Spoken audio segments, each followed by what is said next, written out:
As we get older as men, the free testosterone falls, and that is as a result of increasing sex hormone binding globulin. So the testosterone falls because the protein levels in the blood increases, so it sops up some of that free. The other thing that does that is obesity, gentlemen. In your fat cells, there's an enzyme called aromatase, which converts testosterone to essentially estrogen. So in actual fact, if you see when you're obese, basically you're getting older, that is a recipe for secondary hypogonadism and essentially loss of libido and secondary impotence.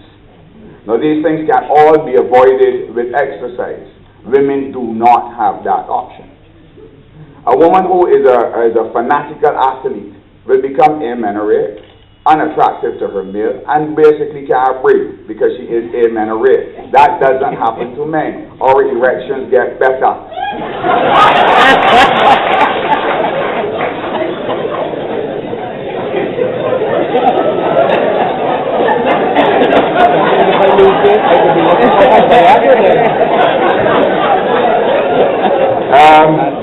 So if you look at Andropause, I mean, it is an awful construct because there is actually no physiological basis for it.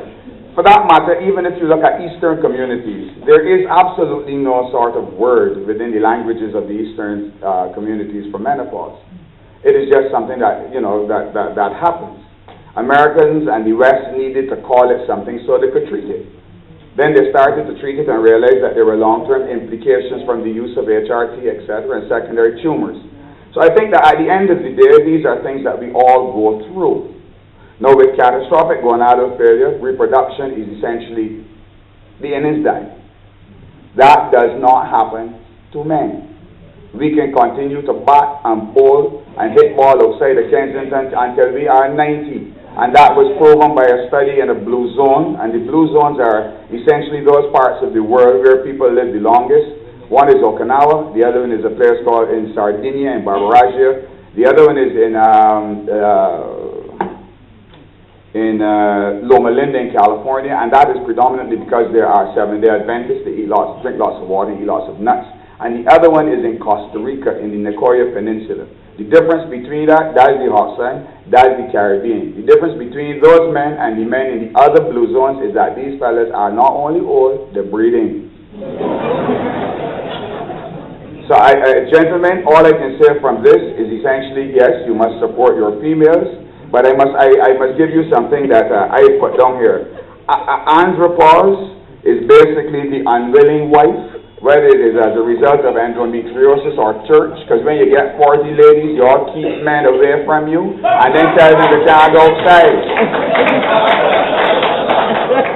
There was one chap in my office this morning, and I would have loved to have been able to write the prescription and send him to 2 girls who work outside my office at night. But I could not do that. So it is, ladies and gentlemen, as you expect him to honor you, so you have to expect to honor him. You cannot deny him sex and treat him as though he's a little boy when he comes to approach you. And then one Sunday morning, 3 months hence, the children are out, you now feel a little frisky because you see something on CNN and you want to jump on the man. So you jump on the man, he's unable to perform. And then you know what you do, you're not even gracious with it. You see right here, 3 months ago you begged me for this and let you can't use it. That is a further lash along the slide, and it propagates and builds up psychogenic impotence.